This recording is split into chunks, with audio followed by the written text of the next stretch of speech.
inimaginable.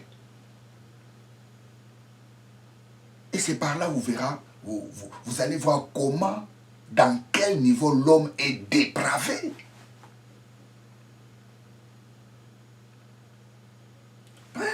Regardez un peu les choses qui se passent aujourd'hui. Quand vous regardez, vous dites, mais vraiment, l'homme,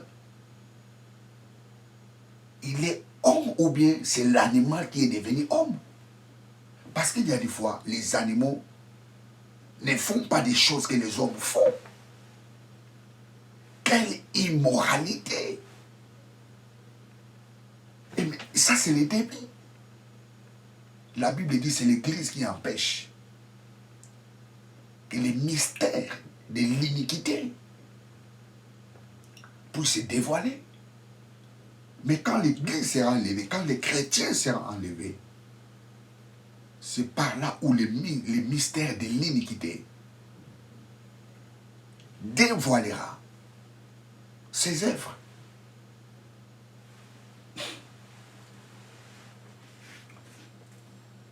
L'enlèvement est une réalité. Les chrétiens seront enlevés dans le but pour leur faire échapper pendant la période de la tribulation. Et les chrétiens seront avec Christ dans les airs.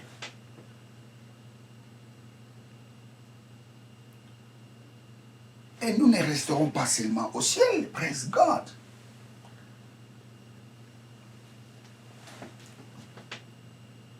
Nous ne resterons pas toujours au ciel, parce que la Bible nous dit, les justes ne hériteront pas le ciel, les justes hériteront la terre. Les justes posséderont Hayarech, la terre. Nous serons enlevés au ciel. Pendant combien de temps? Je ne sais pas. Nous serons avec Christ. Et la Bible nous dit, nous allons revenir sur la terre. Nous allons revenir sur la terre avec Christ. Nous allons revenir sur la terre avec Jésus. Parce que les justes hériteront la terre.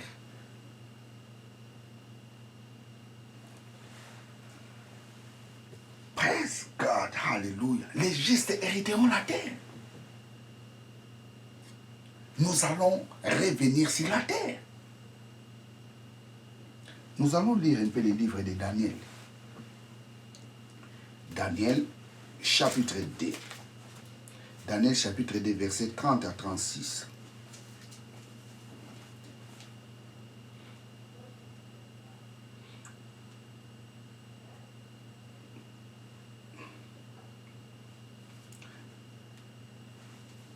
Ok.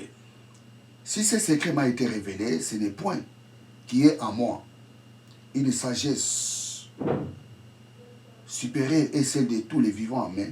C'est enfin que les explications sont données au roi et qui tu connais les pensées de ton cœur. Ô roi, regardez et voyez une grande statue. Cette statue était immense et une splendeur extraordinaire. Et son aspect était terrible. La tête de cette statue était d'or pour pire sa poitrine, et ses bras étaient d'argent, son ventre et ses cuisses étaient de reins. Ses jambes de fer, ses pieds, en partie de fer et en partie d'argile. Tu regardais lorsqu'une pierre, détacha sans le secours d'aucune main, frappa les pieds de fer et d'argile de la statue et se mit en pièces. Alors le fer d'argile des reins, l'argent, l'or firent briser ensemble, et de verris et de vire comme la balle qui échappe d'une aire en été. Les vents les emportèrent, nulle trace n'en fut retrouvée, mais la pierre qui l'avait frappée, la statue devint une grande montagne et remplit toute la terre. 36. Voilà les songes. Nous en donnerons l'explication devant toi. Ça, c'est le roi Nabuchodonosor. Il a eu un songe. Et Daniel était venu pour lui donner l'explication de ce songe. Daniel a dit, roi, tu as rêvé. Tu as vu les songes d'une statue fabriquée avec des différents métaux. Cette statue était énorme, avec un aspect terrible. Mais il y avait une pierre qui descendait du ciel. Cette pierre n'était pas secourue par un homme. Cette pierre était descendue pour casser la statue. Et toutes les pièces de cette statue étaient emportées par devant. Et il n'y avait plus de traces de la statue. Et la pierre qui avait cassé la statue, cette pierre commençait à grandir. Et cette pierre a couvert toute la terre. Ça, c'est le royaume de Dieu. La pierre, là, c'est Christ. Et cette pierre qui grandissait, cette pierre-là qui a couvert toute la terre, ça, c'est la domination de Christ.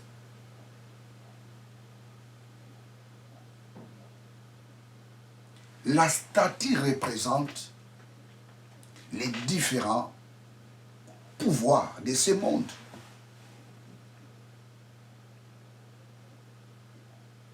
Les différents pouvoirs de ce monde.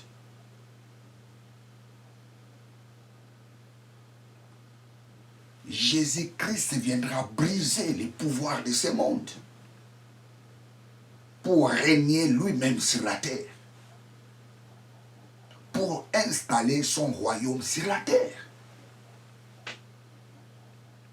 Vous savez, il y aura un jour, je parlerai en long et en large sur les livres de Daniel. Cette pierre qui descendit du ciel sans le secours de la main d'homme, cette pierre descendit avec force pour casser la statue et effacer les traces de ces statues. Et cette même pierre qui commençait à devenir grand et couvrir toute la terre, le royaume de Christ, le royaume de Dieu. Daniel a vu ces choses. Jésus-Christ, quand il reviendra sur la terre, dans la seconde venue, ils reviendront ensemble avec tous les saints. Nous allons revenir avec lui dans la seconde venue de Jésus. La Bible nous dit, toute la terre les verra. Toute la terre les verra. Toute la terre les verra. Aujourd'hui, on a l'Internet. Vous savez, très chers téléspectateurs, quand il y a un événement, aujourd'hui, là, tout le monde voit l'événement. L'événement se passe dans quelques moments là. Après 3 minutes, l'information s'est éparpillée dans le monde. Ça, c'est l'Internet. Mais la technologie commence toujours à évoluer. On ne sait pas dans les jours à venir comment sera encore l'évolution de la technologie. Vous savez, avant, les gens ne croyaient pas, mais comment? La Bible nous dit, tout le monde les verra, mais on les verra comment? Les gens ne croyaient pas, mais aujourd'hui, les gens sont d'accord que s'il y a un événement qui se passe, même en Afghanistan, l'événement se passe à 11h. Pile à 11h05, l'information s'est éparpillée déjà dans le monde entier. Les gens les regardent dans leurs téléphones, dans leurs tablettes, et dans la télévision. Les gens sont d'accord que la parole de Jésus était vraie. Le monde entier les verra.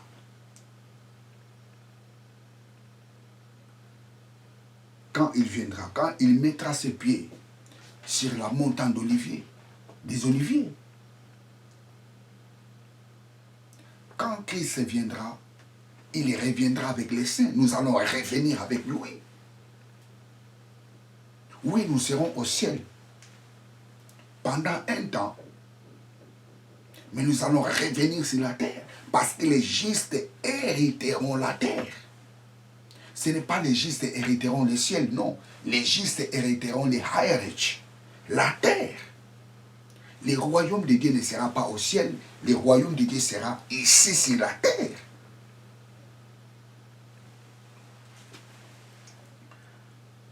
Praise God, hallelujah, praise God. Je prends 1 Thessaloniciens 3, verset 13. 1 Thessaloniciens 3, verset 13.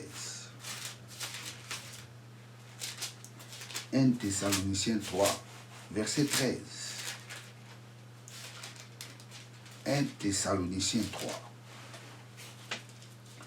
1 Thessaloniciens 3, verset 13.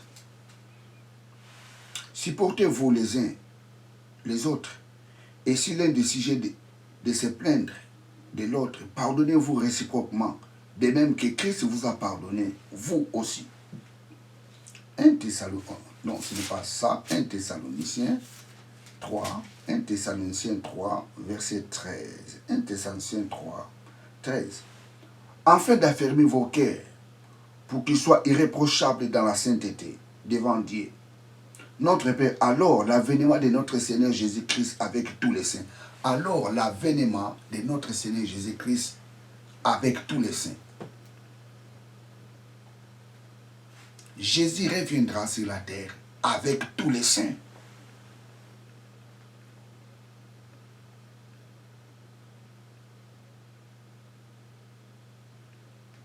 Il reviendra sur la terre avec tous les saints. Matthieu 16, 27. Matthieu 16, 27. Matthieu 16, 27. Matthieu 16, 27. Matthieu 16, 27. Car le Fils de l'homme doit venir dans la gloire de son Père avec les saints anges. Alors, il rendra chacun selon ses œuvres, avec les saints anges, avec les saints envoyés. Les mots anges ne signifient pas seulement des anges. Angelos, angelos, angelos, ange. Angelos. Angelos. Ange. Angelos. Ange. Ange signifie messager, envoyé. Ici, quand on parle angelos, ça signifie les envoyés, nous ces envoyés. Les chrétiens sont les envoyés de Dieu. Il viendra avec les angelos, avec les envoyés. Nous sommes les envoyés de Dieu. Les chrétiens sont les envoyés de Dieu.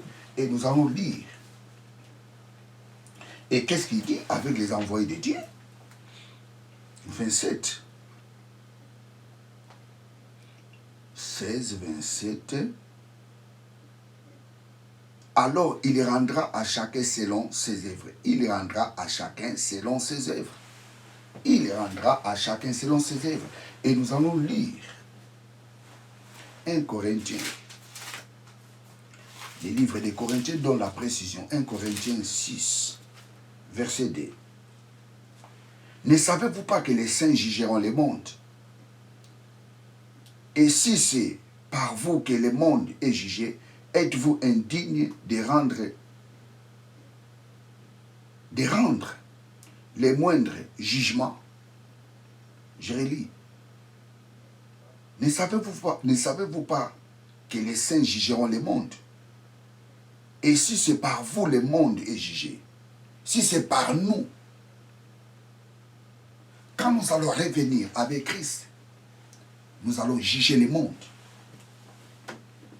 Les saints, les envoyés de Dieu. Tous les chrétiens sont les envoyés de Dieu. Hey, tu es un envoyé de Dieu. Allez, faites toutes les nations mes disciples. Dieu envoie tous les chrétiens.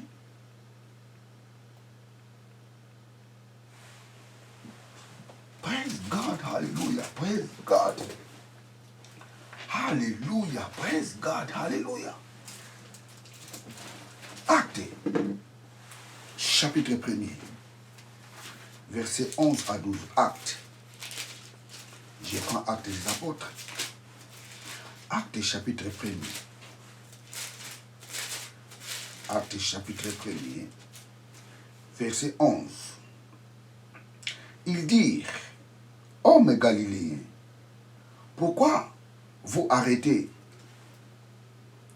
Vous regardez au ciel, c'est Jésus qui a été enlevé au ciel. Du milieu de vous, viendra de la même manière que vous l'avez vu aller au ciel. De la même manière vous l'avez vu monter au ciel. De la même manière, vous les verrez descendre. Alors, ils retournèrent à Jérusalem, de la montagne appelée des Oliviers, qui est près de Jérusalem, à la distance d'un chemin de sabbat.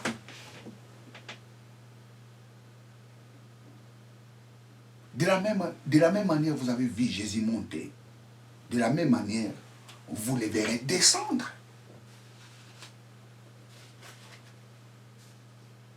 Et quand Christ viendra,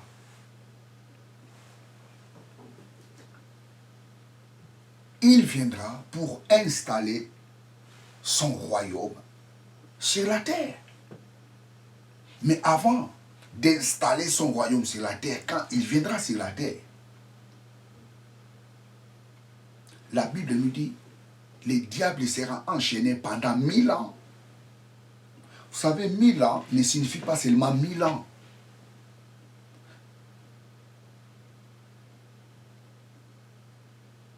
Mille ans signifie multitude.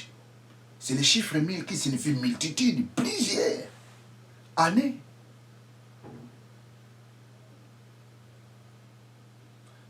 Vous savez, le livre d'Apocalypse, c'est un livre qui est caractérisé par des symboles. Les 1000 ne signifient pas 1000. Comme la Bible nous dit, un jour c'est comme 1000 ans devant Dieu. Ce n'est pas un jour, ça signifie 1000 ans. Un jour, ça signifie plusieurs années. 1000, c'est un symbole de la multitude. Praise God, hallelujah. Praise God, hallelujah. La Bible nous dit, le diable sera enchaîné pendant 1000 ans.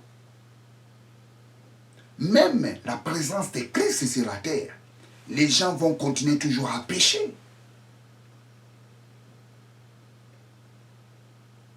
Ce n'est pas encore l'installation du royaume de Dieu. Les règnes des milléniaux, ce n'est pas encore l'installation du royaume de Dieu.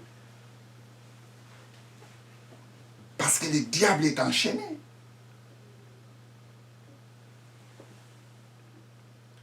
Praise God, hallelujah, praise God. Nous allons lire Apocalypse, chapitre 20. Apocalypse, chapitre 20. Versets 1 à 6. Puis j'ai vu descendre du ciel un ange qui avait les clés de l'abîme et une grande chaîne dans sa main.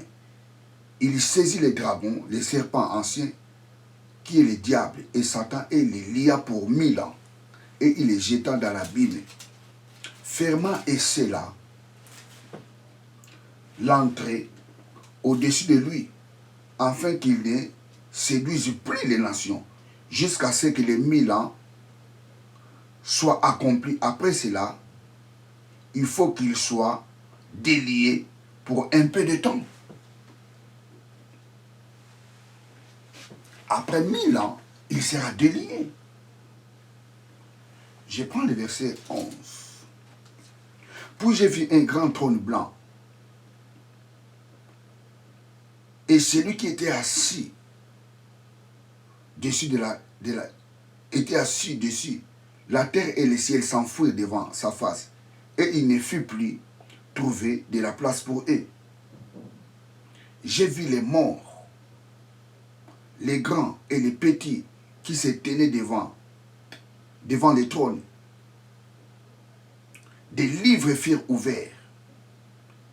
Et un autre livre fut ouvert, celui qui est le livre de vie. Et les morts furent jugés selon les œuvres, d'après ce qu'ils étaient écrits dans ce livre. La mort rendit les morts qui étaient en elle. La mort et le séjour des morts rendirent les morts qui étaient en eux, et chacun fut jugé selon ses œuvres. Ça, c'est la résurrection de tous ceux qui sont morts sans Christ. Ceux qui sont morts sans Christ ressusciteront en dernier. Ceux qui sont morts dans l'avion, ceux qui étaient noyés dans l'eau, tous ces morts ressusciteront. Et chacun sera jugé selon ses œuvres. Toi qui dis que oh non, ce sont des choses irréalisables, je te dis une chose. Tu dois réfléchir. Tu dois réfléchir.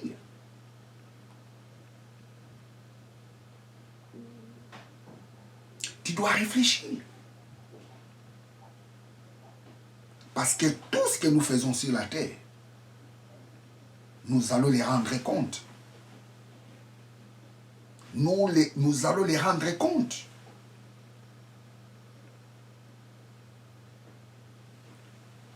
Praise God, hallelujah, praise God. Praise God. Pour les morts, les petits, les grands, la Bible dit les livres furent ouverts et les livres de vie. Ceux dont leurs noms n'étaient pas écrits dans les livres de vie, leur place n'était pas dans le royaume de Dieu. Leur place était en enfer. C'est par là où le livre de Daniel dit, ceux qui dorment de la poussière, les autres se réveillent pour la vie éternelle, et les autres, les uns se réveillent pour la vie éternelle, les autres se réveillent pour l'opprobre éternel. Ceux dont leurs noms ne seront pas écrits dans le livre de vie, leur place, c'est dans de vivre dans l'opprobre, dans l'enfer.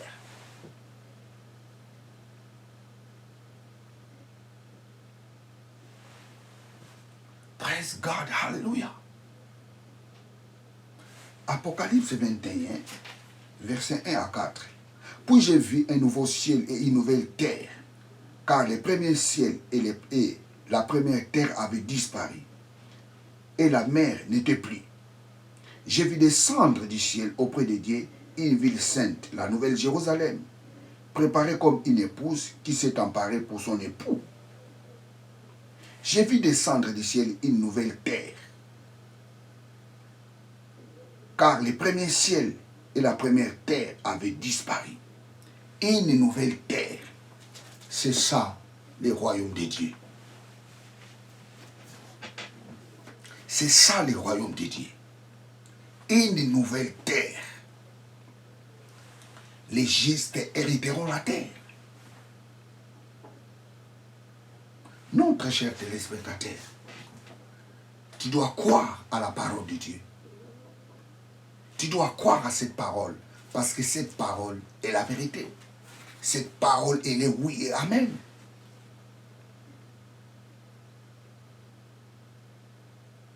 Elle est oui et amen, cette parole.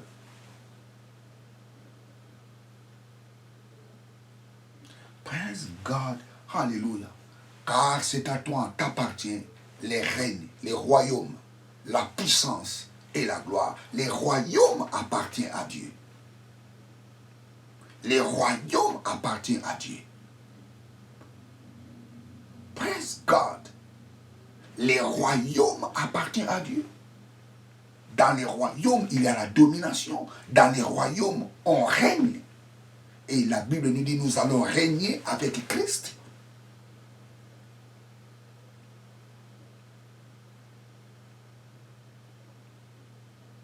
Praise God, hallelujah. Nous allons régner avec Christ. Et aujourd'hui, nous régnons avec lui. Nous régnons avec Christ. Pourquoi? Parce que nous avons reçu la grâce en abondance. Nous avons là-bas, nous, la grâce en abondance. Et nous régnons dans cette vie en Christ. Le royaume de Dieu est en nous. Nous sommes les fils du royaume. Nous sommes les porteurs des solutions. Nous sommes les enfants de Dieu. Praise God, hallelujah. Bien, très chers téléspectateurs, je suis à la fin de ma prédication. Que Dieu vous bénisse abondamment. Abonnez-vous massivement dans cette chaîne de télévision. Bien, vous étiez avec le pasteur Jimmy Senga. Ciao.